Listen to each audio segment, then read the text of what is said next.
What's up sa ating mga daddy dyan na mahilig sa DIY, panibagong araw, panibagong DIY na naman tayo. So ang project natin ngayong araw guys is gagawa tayo ng internet connection via wireless. So dito sa lugar namin is wala kaming internet connection, wala pang mga fiber, and hindi pa napasok ng mga iba't ibang telecommunication company. So pahirapan talaga. So ang gagawin natin ngayon is meron tayong kakilala sa kabilang town, makikiconnect tayo sa kanya, and kasi doon meron siyang internet connection. So ang gagawin natin is i-connect natin via wireless. So tignan nyo tong video guys para meron kayong idea kung ganun din sa area nyo, pwede nyo tong gawin.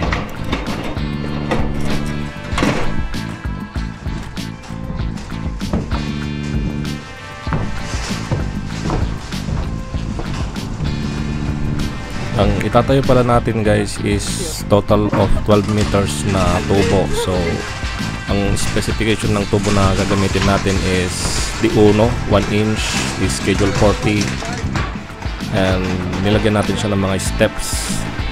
Yan. Itong base niya is isang buo talaga yan. So yung mga dudugtong dyan is nakat na siya ng every 2 meters para hindi masyadong mahirapan yung magdudugtong sa taas.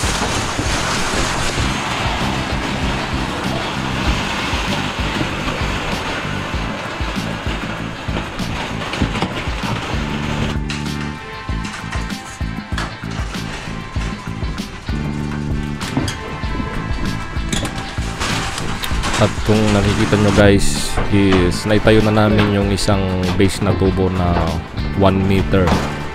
So kinoconnect na nila yung mga guy wires, mga alambre sa bawat sulok niya, kasi apat yung ginawa naming gayeng niya para mas matibay, kasi akyatin to ng mga kasama natin. So ayan, kung makikita nyo tirik ang araw dahil medyo late na kaming nagsimula dyan, kasi nag-prepare pa kami at pumili ng mga ibang materyales.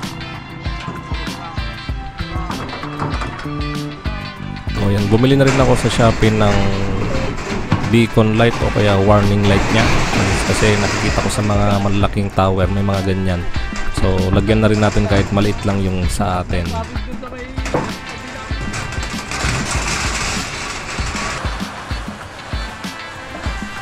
So ngayon naman kung makikita nyo, inaakyat na nila yung pangalawang dugtong. So yan yung sinasabi ko guys na nakat ng 2 meters. So 6 plus 2 na meron na tayong 8 meters na taas ng tubo. So ang target kasi natin is 12 meters. Ayan, ganyan lang sila magdugtong guys.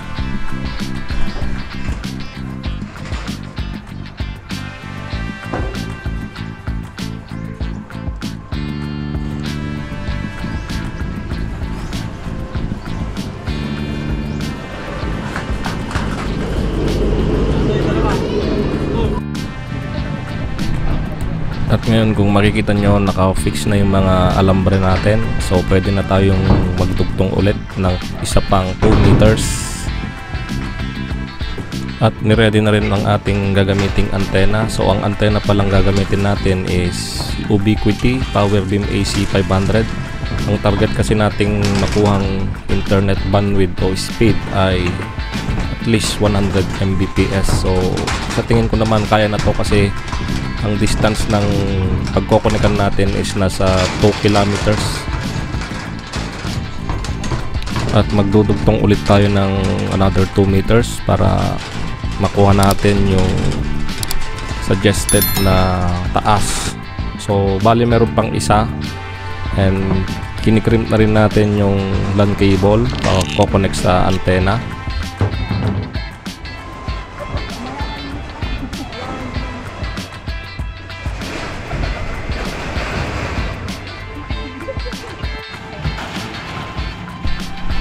Ayan, idudugtong na ulit yung another 2 meters. Kami guys ay meron ng experience sa ganitong pag-install ng mga tubo, kasi ito talaga ang isa sa business namin, ang mangontrata ng mga ganitong tower, malaki o maliit, kinukuha namin bilang project.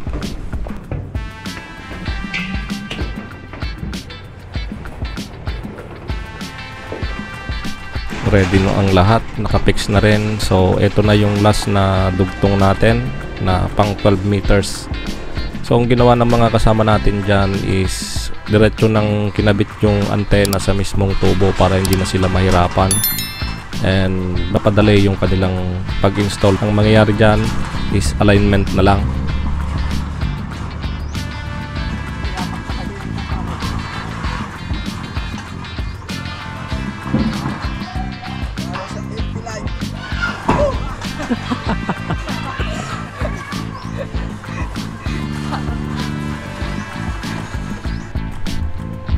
At ito na ang ating finished product guys. Medyo mahaba tong video natin.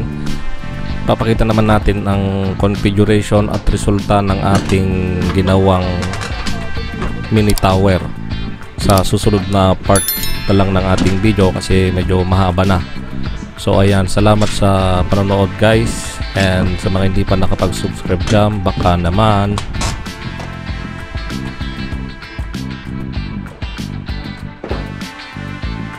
tawalag na lang.